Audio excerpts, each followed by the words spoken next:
Pour commencer, je voudrais m'excuser du retard, cumulé de presque un mois, où j'ai pas posté de tuto en raison de mon travail, où on a eu une charge exceptionnelle qui ne me laissait pas beaucoup de temps.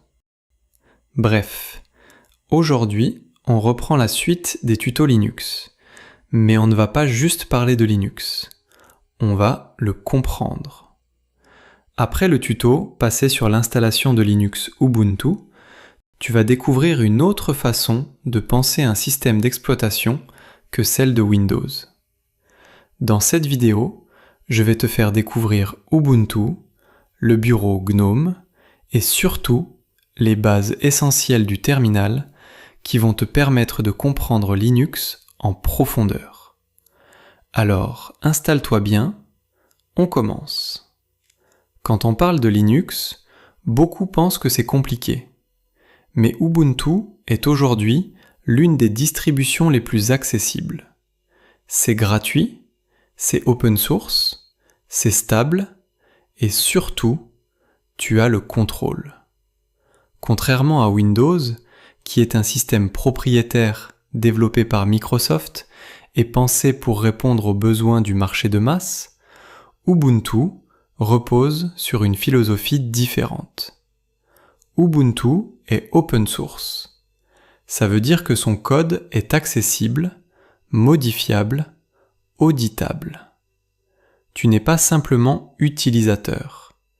Tu peux comprendre comment le système fonctionne. Tu peux voir ce qui se passe sous le capot. Tu peux apprendre sa logique interne. Et cette différence commence dès l'installation.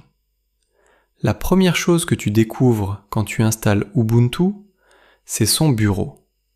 Le bureau GNOME.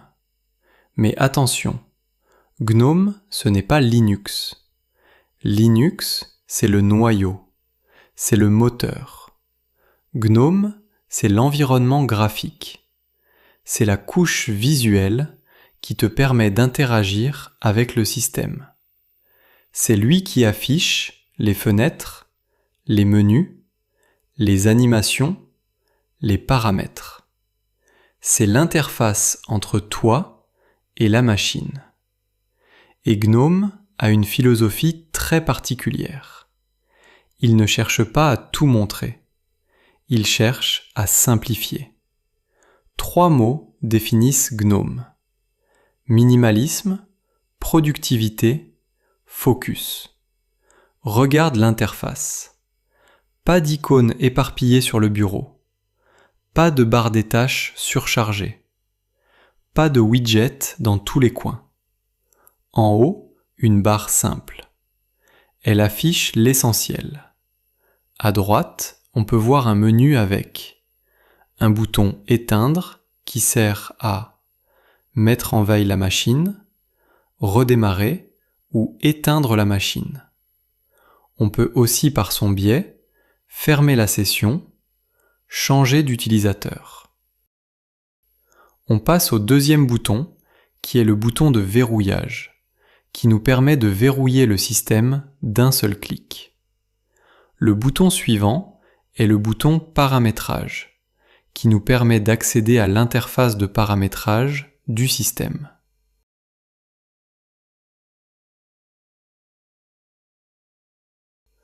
On arrive au bouton capture d'écran.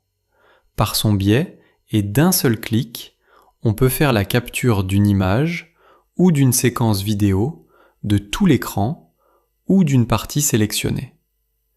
Pour le reste des fonctionnalités que nous propose le menu à droite de la barre d'en haut, on a le réglage du son, les connectivités réseau filaire et Wi-Fi,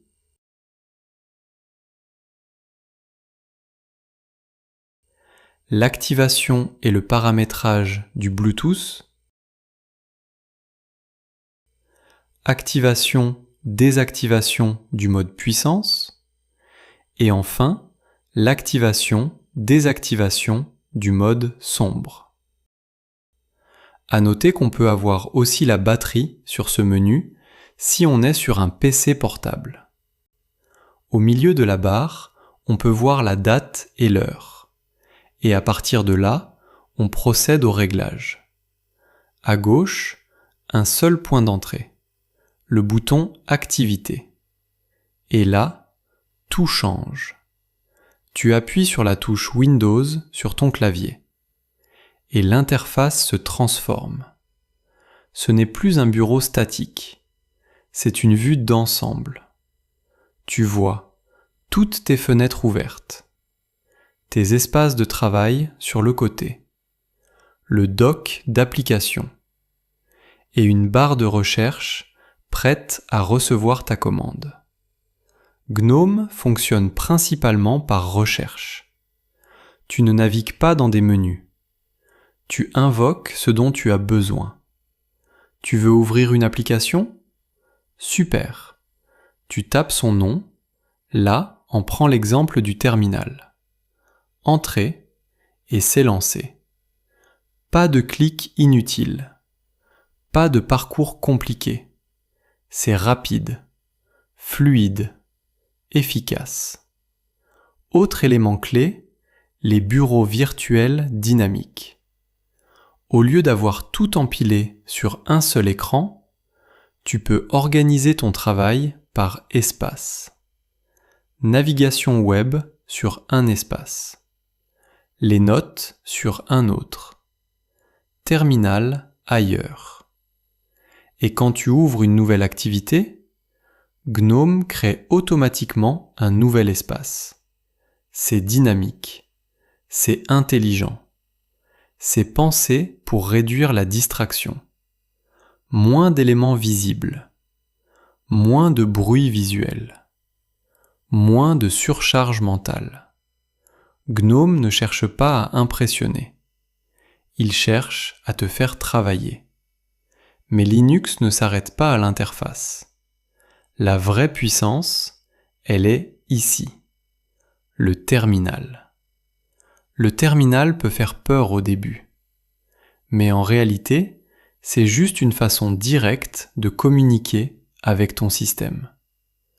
Pour cela, je vais te montrer plusieurs commandes essentielles pour bien comprendre le terminal et ses commandes. On commence par des commandes qui nous aident à se déplacer dans notre terminal Ubuntu, comme si vous étiez dans votre explorateur de fichiers, mais en 10 fois plus stylé.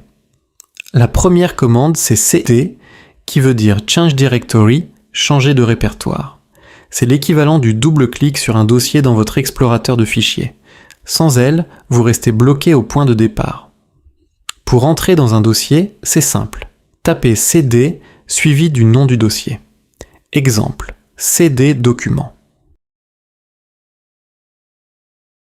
Astuce de pro, appuyez sur la touche tabulation après les premières lettres pour que le terminal complète le nom tout seul.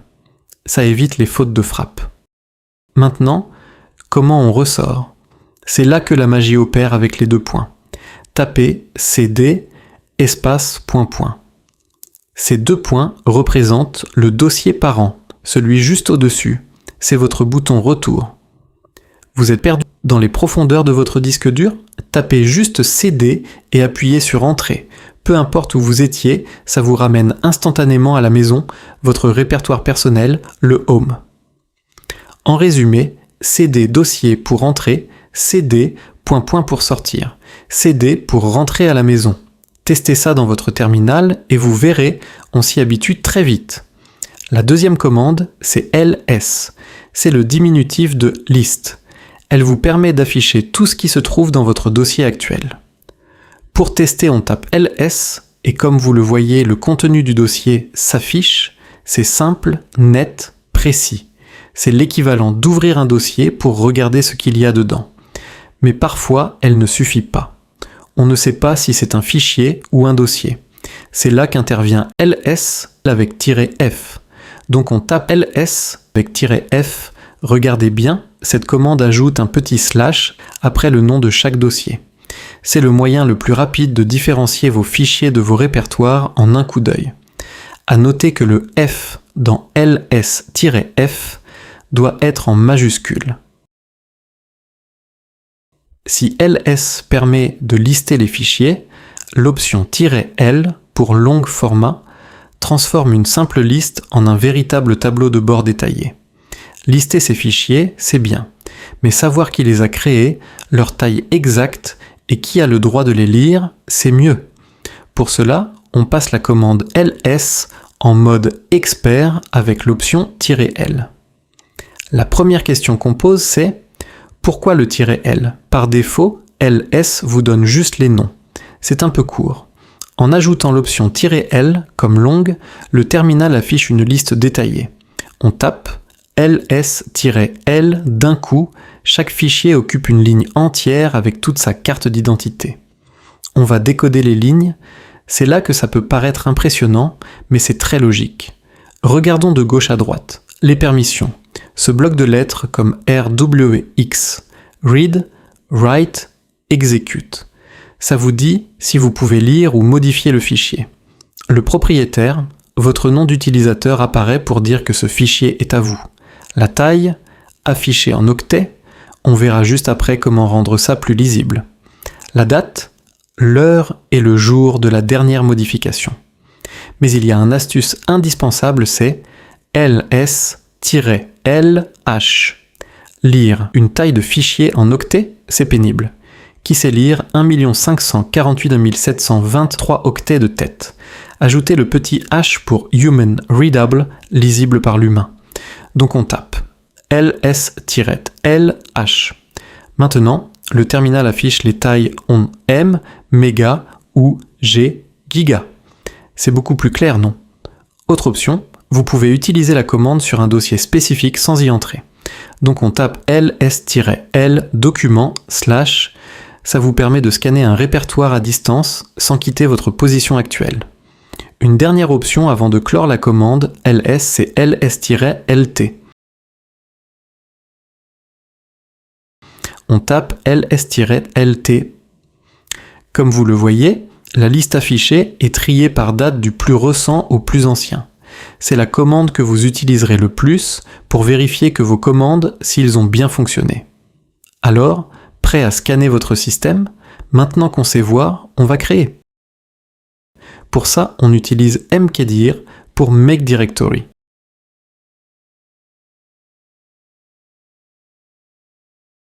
On tape mkdir memprojet-bas v1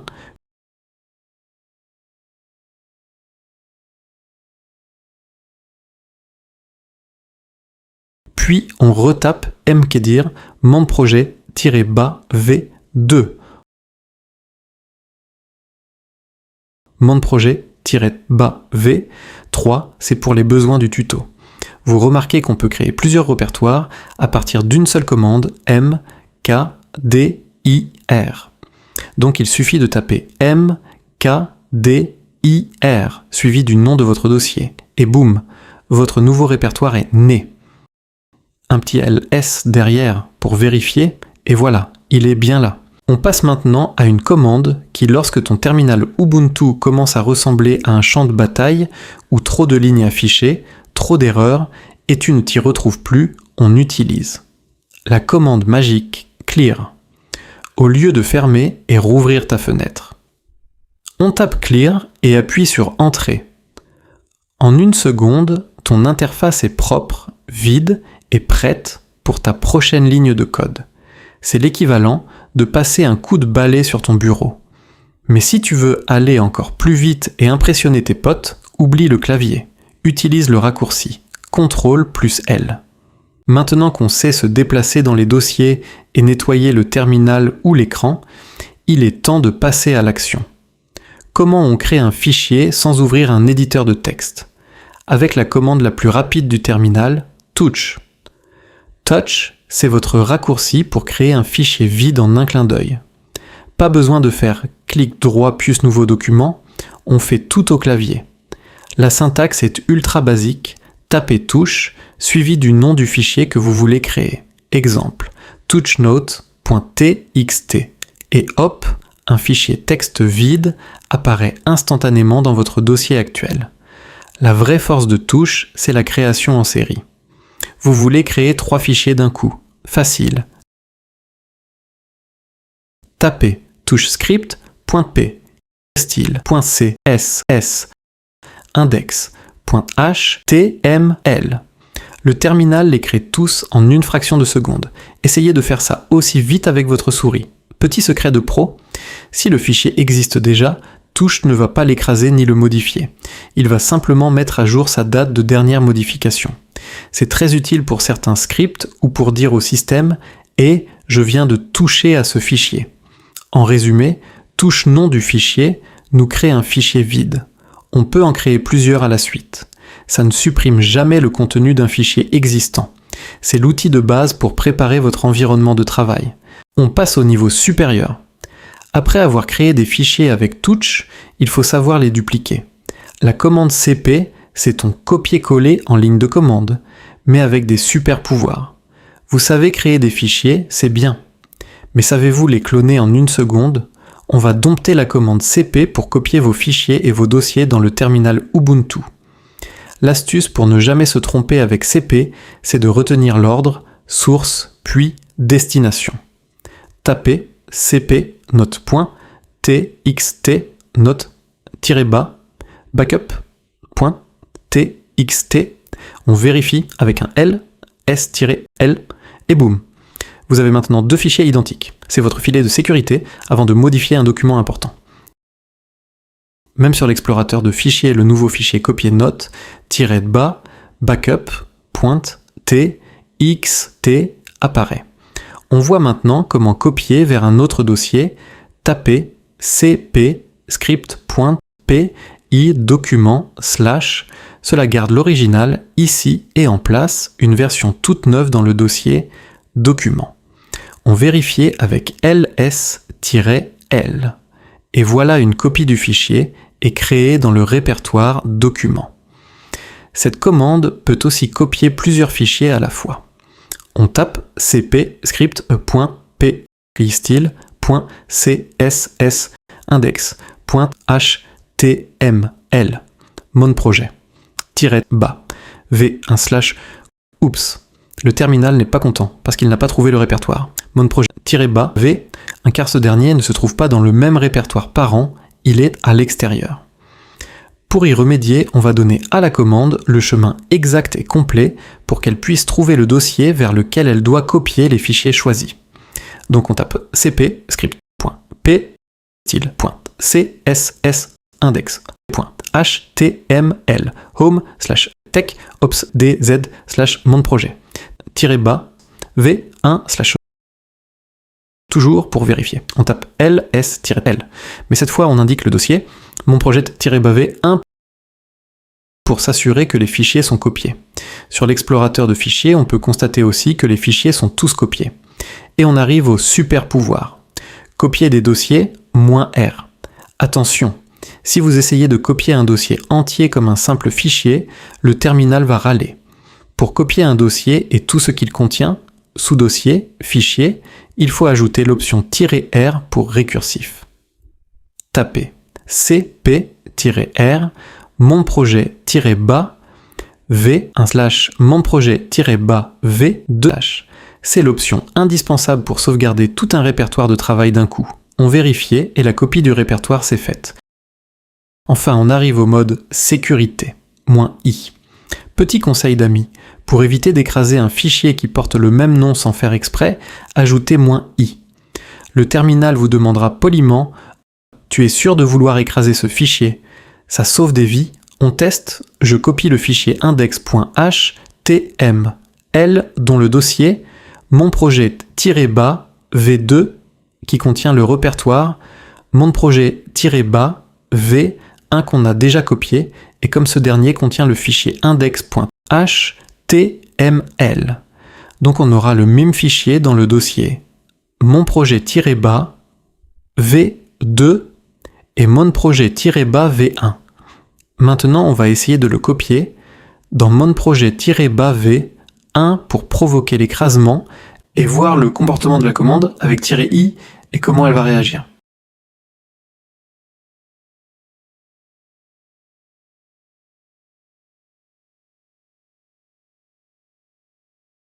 Le terminal nous repent face à la possibilité d'écrasement du fichier index.html dans mon projet -bas v1 et nous demande Voulez-vous écraser mon projet -bas v un /index.html. Et là, il faut rependre à la commande selon ce qu'on décide. Soit on veut que le fichier soit écrasé, donc on tape O pour oui, sinon on tape N pour non, et l'opération sera annulée. Donc en résumé, c'est P pour un fichier, c'est P-R pour un dossier, c'est P-I pour une copie interactive. Source avant destination. Manipulez vos données avec précision et ne perdez plus jamais un fichier. Je présume que maintenant que vous savez copier des fichiers, mais comment on les range? Pour cela, on va découvrir la commande MV. C'est l'outil ultime pour déplacer vos documents, mais vous allez voir qu'il cache un secret bien gardé. On commence par le déplacement classique. Comme pour la commande CP, la logique est simple. Source, puis destination. Exemple. MV, style point, CSS. Image, / ici, on ne duplique pas. On prend le fichier et on le pose ailleurs. L'original à la racine disparaît pour réapparaître dans le dossier image. C'est propre, c'est net. La suite, on va voir le secret de la commande, qui est le pouvoir de cette dernière de renommer un fichier. Et c'est là que ça devient intéressant. Dans le terminal, il n'y a pas de commande rename. Pour changer le nom d'un fichier, on utilise mv, tapez mvnotes.txt, newnote.txt. Techniquement, vous déplacez le contenu vers un nouveau nom. C'est instantané et beaucoup plus rapide que de faire un clic droit. On a vu jusqu'ici des actions sur des fichiers, maintenant on passe aux actions sur les dossiers, le déplacement des dossiers. Contrairement à CP qui demandait l'option -R, la commande MV est plus directe. Elle déplace les dossiers entiers sans broncher, par défaut. Pour illustrer ça, on va utiliser le dossier monprojet-bas V1 qu'on a copié auparavant dans le dossier monprojet-bas V2 et on va le déplacer dans le dossier monprojet-bas V3. Donc on tape mv monprojet v1 / home / tcopsdz / monprojet v g3 /. Et avant d'appuyer sur entrée, j'attire votre attention sur la destination car j'ai tapé le chemin complet du dossier parce qu'il se trouve à l'extérieur du dossier source, et si je ne fais pas ça, le commande ne va pas me sortir une erreur, mais elle va simplement renommer le dossier source, qui va prendre le nom M du dossier destination, c'est-à-dire mon projet V1 devient mon projet V3. Ok, j'appuie sur Entrée, et voilà que tout le dossier et son contenu sont transférés d'un coup. Enfin, et pour plus de prudence pour éviter l'écrasement. Il faut faire attention si vous déplacez un fichier vers une destination ou un fichier du même nom qui existe déjà, MV va l'écraser sans vous demander votre avis. Le conseil du pro, utilisez l'option -i comme interactif pour que le terminal vous demande confirmation avant de faire une bêtise. Je vous laisse tester l'option interactif, c'est la même qu'on a vue sur la commande CP. En résumé, MV pour changer de place, MV pour changer de nom. Soyez précis sur la destination. Votre terminal commence à ressembler à un vrai bureau bien rangé. On arrive à la commande la plus puissante, mais aussi la plus redoutable, RM. Avec elle, on supprime des fichiers. Mais attention, dans le terminal, il n'y a pas de corbeille. Ce qui est supprimé est perdu à jamais. Alors, manipulez-la avec précaution. On débute par la suppression de fichiers simples. La base est ultra simple, rm suivi du nom de votre fichier. Par exemple, rmnew-note.txt. Le fichier disparaît instantanément. C'est rapide, efficace, mais un peu silencieux. On ne sait pas toujours ce qui s'est passé. Pour éviter le silence de la commande rm tout court, on utilise le mode bavard. rm-v. Pour savoir exactement ce que fait le terminal, on ajoute l'option -v pour verbose, bavard. Tapez rm-v note-bas backup.txt. Le terminal va vous répondre removed fichier note-bas backup.txt. C'est rassurant, surtout quand on supprime plusieurs fichiers d'un coup, car on a une preuve visuelle de l'action. On a vu la suppression des fichiers, maintenant place à la suppression des dossiers. rm-r. Comme pour la copie, si vous voulez supprimer un dossier et tout ce qu'il contient, il faut être récursif. On ajoute l'option -r. On teste la commande sur notre dossier projet-bas v1 qui se trouve maintenant dans le dossier. Mon projet-bas v, 3 après l'avoir déplacé depuis mon projet-bas v2. Mais je vais combiner le -r pour le dossier et le -v pour voir défiler tout ce qui est supprimé à l'intérieur. C'est très satisfaisant à regarder. rm-rv. Mon projet-bas v1. Jusqu'ici, on fait que supprimer et on affiche le résultat de l'opération, tout ça est bon, mais il y a un manque de sécurité, à mon goût, il nous faut une ceinture de sécurité, rm-i. Si vous avez peur de faire une bêtise, utilisez -i interactif. Le terminal vous demandera confirmation pour chaque fichier. Voulez-vous vraiment supprimer ce fichier? Tapez O pour oui ou N pour non. C'est votre filet de sécurité. On teste ça sur notre dossier, projet-bas V1, mais je vais annuler tous les ordres de suppression pour laisser le répertoire comme il est. Donc tapez rm-i-r v mon-projet-bas V1. Et on va surtout choisir N pour non à la suppression, afin de garder le répertoire et sans contenu. Là, on aura une demande de descendre dans le répertoire. On répond O pour oui, puis on annule toutes les demandes de confirmation de suppression par N pour non. Nous sommes arrivés à la fin de la démonstration de la commande rm. Donc résumons ce qu'on a vu. rm pour supprimer. -v pour voir ce qu'on fait. -r pour les dossiers. -i pour suppression interactif. Et réfléchissez toujours 2 fois avant d'appuyer sur Entrée. Votre système est maintenant tout propre. Vous avez déjà essayé de lancer une commande et vous avez reçu un message d'erreur. Permission de need? C'est frustrant, non? Aujourd'hui, on découvre la commande la plus puissante d'Ubuntu, sudo. C'est votre badge de super-héros pour le terminal. C'est quoi sudo? Sudo, ça veut dire substitute user do. En gros, ça permet d'exécuter une commande avec les privilèges de l'administrateur, qu'on appelle le root. C'est la barrière de sécurité qui empêche n'importe qui ou n'importe quel virus de modifier les fichiers système de votre ordinateur. Comment ça marche? C'est très simple. Vous placez sudo juste avant votre commande habituelle. Par exemple, sudo apt update. Le terminal va alors vous demander votre mot de passe. Attention, quand vous tapez votre mot de passe, rien ne s'affiche à l'écran. Pas de petites étoiles, rien du tout. C'est normal. Tapez-le à l'aveugle et appuyez sur Entrée. Pourquoi sudo est important? Imaginez que le terminal soit un bâtiment.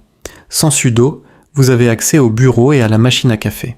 Avec sudo, vous avez les clés de la salle des serveurs et du coffre-fort. C'est indispensable pour installer des logiciels, modifier la configuration du système, créer ou supprimer des utilisateurs. Un grand pouvoir implique de grandes responsabilités. Utilisez sudo uniquement quand c'est nécessaire. Une petite faute de frappe avec sudo, comme un rm-rf/ par erreur, peut littéralement effacer tout votre système en 1 seconde. Réfléchissez bien avant de valider. Donc en résumé, sudo égale permission d'administrateur. On l'utilise pour les tâches système. On reste prudent. Maintenant, vous avez les clés du camion. À vous de jouer. On passe maintenant de la gestion des fichiers à la gestion des utilisateurs. C'est là qu'on comprend vraiment la puissance de l'administration Linux. Votre PC Linux n'est pas forcément réservé qu'à vous. Donc, on va endosser le rôle d'administrateur. On va voir comment créer un nouveau compte pour un ami ou un collègue avec la commande adduser. Pour commencer, il faut qu'on parle de adduser. Petite précision importante. Sur Ubuntu, on préfère adduser. Pourquoi? Parce que adduser, est beaucoup plus sympa. Elle est interactive, elle va vous poser des questions et créer automatiquement tout ce qu'il faut, comme le dossier personnel du nouvel utilisateur. Attention, créer un utilisateur est une action sensible. Il faut donc être super utilisateur. Alors on commence par sudo. La sémantique de la commande est comme suit, on tape sudo puis adduser et enfin le nom de nouveau utilisateur. Par exemple, si on veut créer un nouveau compte pour Sophie, on tape sudo adduser Sophie. Le terminal va alors vous demander de choisir un mot de passe. Ne vous inquiétez pas si rien ne s'affiche quand vous tapez, c'est une sécurité Linux. Pour les infos complémentaires, Ubuntu vous propose de remplir le nom complet, le numéro de bureau, etc. Astuce, vous n'êtes pas obligé de tout remplir. Appuyez simplement sur Entrée pour laisser vide et passer à la suite. À la fin, confirmez avec O pour valider. Enfin, pour vérifier la création et pour être sûr que ça a marché, on va utiliser les commandes qu'on a vues plus tôt. On tape ls/home, vous devriez voir un nouveau dossier au nom de votre utilisateur qui est Sophie. Tout est prêt, elle peut maintenant se connecter. Donc pour résumer, sudo adduser sert à créer un compte proprement. Suivez les instructions du terminal. Et voilà, vous gérez votre système comme un vrai pro. Si sudo permet d'emprunter les clés du patron pour une petite course, su, c'est carrément s'asseoir dans son fauteuil. On passe au niveau supérieur. On va découvrir la commande su. Elle ne sert pas juste à obtenir une permission, elle sert à changer carrément d'identité dans votre terminal. C'est quoi su? Su, ça veut dire substitute user, remplacer l'utilisateur. Alors que sudo exécute une seule tâche en tant qu'administrateur, su vous permet de basculer complètement sur un autre compte. Vous quittez votre session actuelle pour devenir quelqu'un d'autre sans fermer votre terminal. Comment devenir l'administrateur suprême? L'utilisation la plus courante, c'est de devenir root, l'administrateur total. Donc on tape SU, puis espace, et après petit tiret. Le petit tiret est super important. Il permet de charger tout l'environnement, les dossiers, les raccourcis de l'utilisateur cible. Attention sur Ubuntu. Par défaut, le compte root n'a pas de mot de passe. On utilise souvent sudo su- pour passer en mode administrateur permanent. Maintenant, on va voir comment passer sur le compte d'un ami. Nous avons auparavant créé un compte pour Sophie avec adduser. Vous pouvez aller voir si tout marche bien chez elle. Tapez su Sophie. Entrez son mot de passe et voilà, vous êtes maintenant Sophie. Tout ce que vous créerez ici lui appartiendra. C'est ultra pratique pour tester des configurations. Pour tester, on a créé un fichier note-bas sophie.txt avec la commande touch. Puis on vérifiait qui est le propriétaire de fichier par la commande ls-l et comme vous le voyez, c'est Sophie la propriétaire. Enfin, je vous montre comment revenir à la normale. Une fois que vous avez fini vos manipulations, ne fermez pas le terminal. Tapez simplement exit ou faites le raccourci. CTRL+D. Vous redevenez instantanément vous-même, c'est comme retirer un costume. Je vous résume ce qu'on a vu pour la commande su pour changer d'utilisateur. Su- pour devenir root, le grand patron. Exit pour redevenir soi-même. C'est l'outil parfait pour l'administration système, mais n'oubliez pas, quand vous êtes en route, vous n'avez plus de filet de sécurité. Après avoir jonglé avec sudo, add user et su, et à force de changer d'utilisateur avec su, ou de lancer des commandes en sudo, on finit parfois par s'y perdre. Est-ce que je suis toujours moi-même, ou est-ce que je suis l'administrateur? Pour le savoir, il existe une commande toute simple, Who am I? C'est quoi Who am I? Who am I? Ça veut littéralement dire qui suis-je?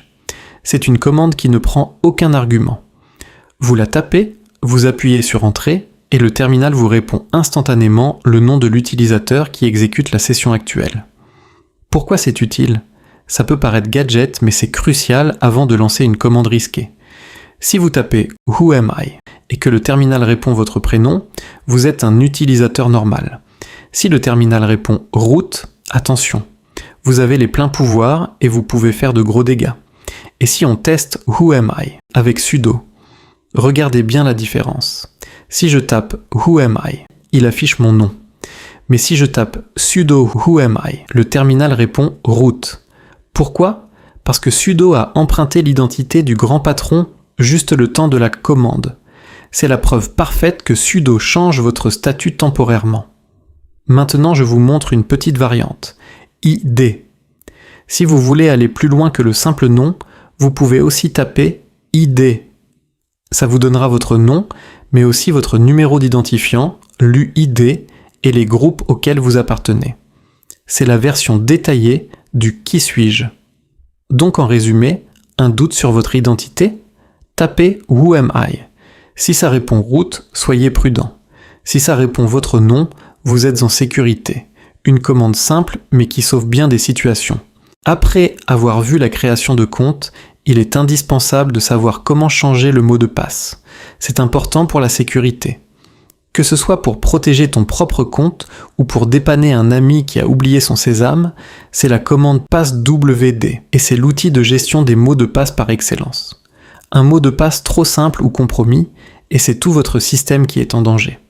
Donc, on va apprendre à verrouiller notre session. On va découvrir la commande passwd pour changer nos mots de passe en un clin d'œil. On commence par voir comment changer son propre mot de passe. C'est la version la plus simple. Pas besoin de privilèges particuliers. Tapez simplement passwd. Le terminal vous demande d'abord votre mot de passe actuel pour vérifier que c'est bien vous, puis le nouveau. Rappel important. Comme pour sudo, rien ne s'affiche quand vous tapez. C'est le mode furtif de Linux. Ne paniquez pas, le terminal vous écoute. Maintenant, on va parler un peu du pouvoir de l'admin. Sudo passwd, user. Vous avez créé un compte pour Sophie avec adusé et elle a déjà oublié son mot de passe. Pas de panique, vous pouvez le réinitialiser. Tapez sudo passwd Sophie. Ici, le terminal ne vous demandera pas l'ancien mot de passe de Sophie. Il vous demande directement le nouveau, c'est le privilège de l'administrateur. Passwd a d'autres fonctionnalités, comme le verrouillage d'un compte, passwd-l. Besoin de suspendre un accès temporairement sans supprimer le compte. Utilisez l'option -l pour lock verrouillé.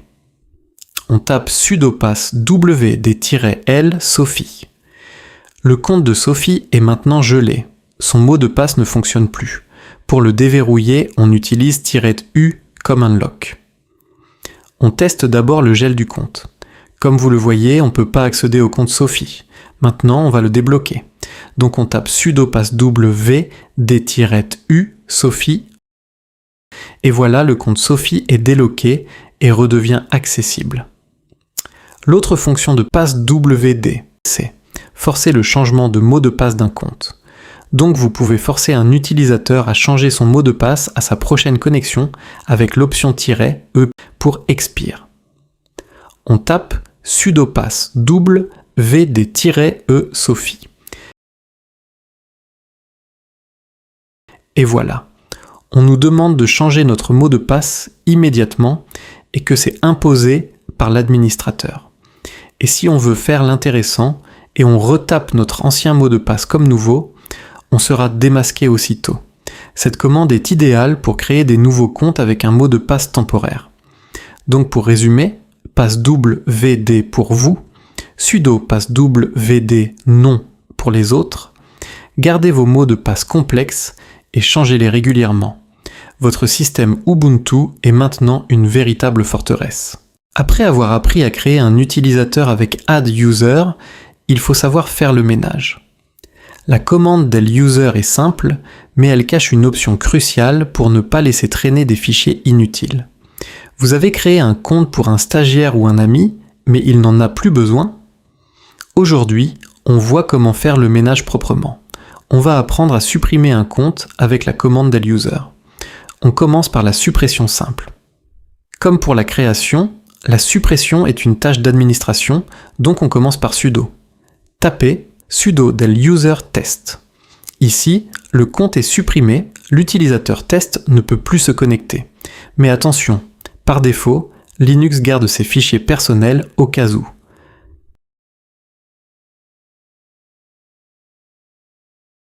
Par contre, il y a une option radicale, --remove, home.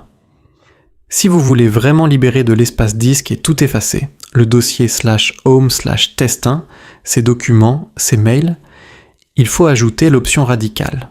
Tapez sudo del user remove-home test1, c'est la méthode propre pour ne pas laisser de dossier fantôme sur votre système. Mais attention, une fois validés, ces documents sont perdus à jamais. Maintenant, on sécurise la suppression radicale avec l'option Backup. Si vous hésitez à tout supprimer, il existe un filet de sécurité génial, l'option -backup. Sudo del user remove-home -backup test. Le terminal va supprimer le compte, mais il va d'abord créer une archive compressée, un fichier .tar.gsarez de tous ces documents. C'est parfait si vous changez d'avis plus tard. Enfin, et pour vérifier que tout a bien disparu, utilisez votre commande ls sur le dossier /home. ls/home. Si le nom de l'utilisateur n'apparaît plus, c'est que la mission est accomplie. Votre système est à nouveau tout propre. Donc en résumé, del user pour bloquer l'accès, remove, home pour tout effacer, backup pour garder une trace. Vous savez maintenant gérer le cycle de vie complet d'un utilisateur sur Ubuntu. Vous avez créé un dossier en tant qu'administrateur, mais vous voulez qu'un autre utilisateur puisse le modifier? Pour ça, il faut changer le propriétaire. Aujourd'hui, on apprend à utiliser la commande chown. 1. C'est quoi chown? Chown, ça veut dire change owner, changer le propriétaire. Dans Linux, chaque fichier et chaque dossier appartient à quelqu'un. Si vous n'êtes pas le propriétaire, vous n'aurez souvent pas le droit d'y toucher. Chown, c'est l'acte de vente notarié de votre terminal. 2. La syntaxe magique. Pour l'utiliser, il faut presque toujours être en sudo. La règle est simple, propriétaire puis fichier. Exemple, sudo chown, Sophie, index.html. Désormais, le fichier index.html appartient officiellement à Sophie. Elle peut en faire ce qu'elle veut.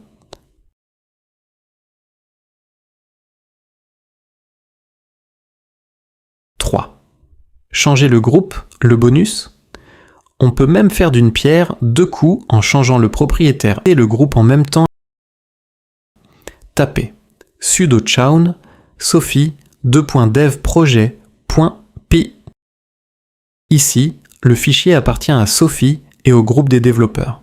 C'est la base du travail en équipe sur Ubuntu.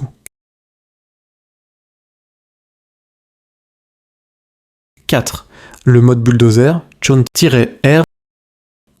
Et si vous avez un dossier rempli de centaines de fichiers, ne les faites pas un par un. Utilisez l'option -r pour récursif.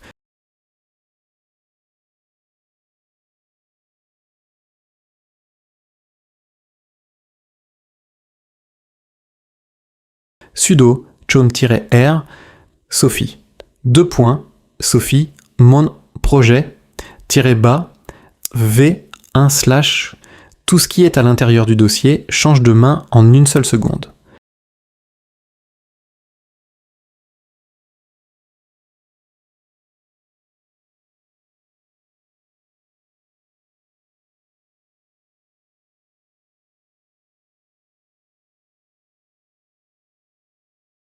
En résumé, chown pour donner un fichier à quelqu'un. Chown user group pour être complet, -r pour les dossiers entiers. Vous savez maintenant gérer vos fichiers comme un vrai chef d'équipe. C'est la commande qui transforme un utilisateur lambda en véritable administrateur système. Chmod, change mode. C'est la commande qui définit qui a le droit de lire, écrire ou exécuter un fichier. Si vous avez un script qui refuse de se lancer, ou un fichier confidentiel que vous voulez protéger. Bienvenue dans le monde des permissions Linux. Aujourd'hui, on dompte la commande chmod pour décider qui a le droit de faire quoi sur votre système. Je commence par vous expliquer les 3 pouvoirs. R, W, X. Sous Ubuntu, chaque fichier possède 3 types de droits. R, read. le droit de lire le contenu. W, write, le droit de modifier ou supprimer. X, execute, le droit de lancer le fichier comme un programme.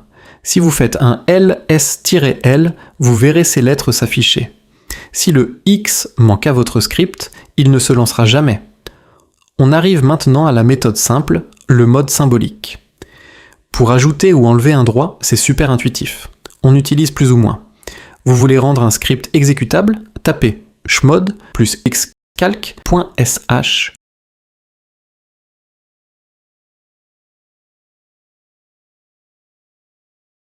Vous voulez empêcher toute modification d'un texte? Tapez chmod-w notes.txt. C'est rapide, efficace et on comprend tout de suite ce qu'on fait.